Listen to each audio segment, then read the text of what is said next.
নগাঁও জিলাৰ প্ৰশাসনৰ উদ্যোগত ৰাষ্ট্ৰীয় আয়ুষ মিছনৰ সহযোগত আজি নগাঁও আন্তৰ্জাতিক যোগ দিৱসটো সুন্দৰভাৱে পালন হৈ গ'ল। মাননীয় মন্ত্ৰী কেশৱ মহন্ত ডাঙৰীয়া আমাৰ মাজত আছিলে, লগতে আমাৰ আৰক্ষী অধীক্ষক জিলা আয়ুক্ত সকলোৱে মিলি আমাৰ যিসকল জ্যেষ্ঠ নাগৰিকসকল নগাঁৱৰ জনসাধাৰণ একেলগে আমি এই যোগ দিৱসটো সুন্দৰকৈ পালন কৰিলোঁ। আমি সকলোৱে জানো যে 2015 চনৰ পৰা আমাৰ এই বছৰলৈকে আমাৰ একাদশ বাৰ্ষিক যোগ দিৱস উদযাপিত হৈছে আৰু যোগ হৈছে শাৰীৰিক আৰু মানসিকভাৱে এগৰাকী ব্যক্তিক যি ধৰণে তেওঁলোকক উৎকৰ্ষ সাধন কৰে। আমি প্ৰত্যেকগৰাকী ব্যক্তিয়ে যোগটো আমাৰ দৈনন্দিন জীৱনৰ এখন ৰুটিন হিচাপে আমি ল'ব লাগিব। আমাৰ দৈনন্দিন জীৱনত যিমানখিনি আমাৰ ব্যস্ততাপূৰ্ণ কাৰ্যসূচী, সেইকাৰণে আমি শাৰীৰিক মানসিকভাৱে আমি যদি সবল থাকিব হ'লে যোগ আমাৰ কাৰণে অপৰিহাৰ্য অংশ।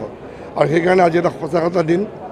মই ভাবোঁ যে সকলোৱে আমি যোগ কৰাটো উচিত, কাৰণ যোগ উৎপত্তিৰ স্থল হৈছে ভাৰতবৰ্ষ। আগতে ঋষিমুনিসকলে কৰিছিলে।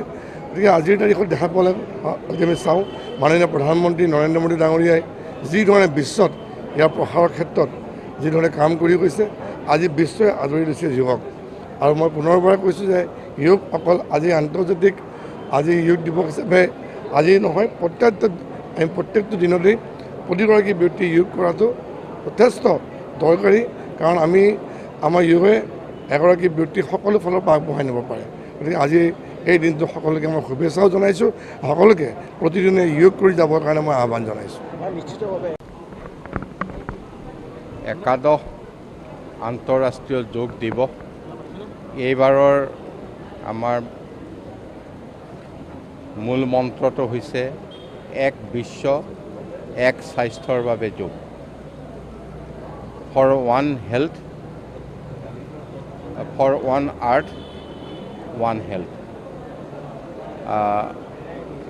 আমি আজি নগাঁৱত আমাৰ সতীৰ্থ বিধায়ক ৰূপক শৰ্মা, জিলা আয়ুক্ত, জিলা আৰক্ষী অধীক্ষকে প্ৰমুখ্য কৰি নগাঁৱৰ জ্যেষ্ঠ যিসকল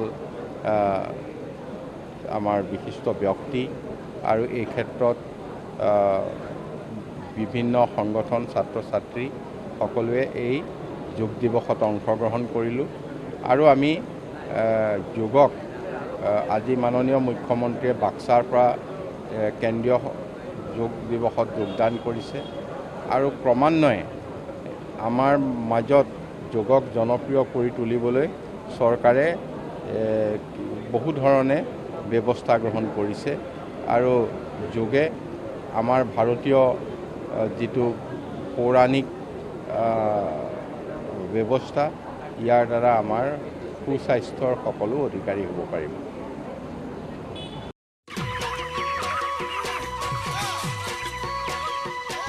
অতি কম দিনতেই একোটা এনেকুৱা হৈ যায়। মই যে বিয়মৰ দানা খাওঁ, আপোনালোকেও বিয়মৰ দানা খাওক আৰু কম দিনতেই অধিক মুনাফা লাভ কৰক।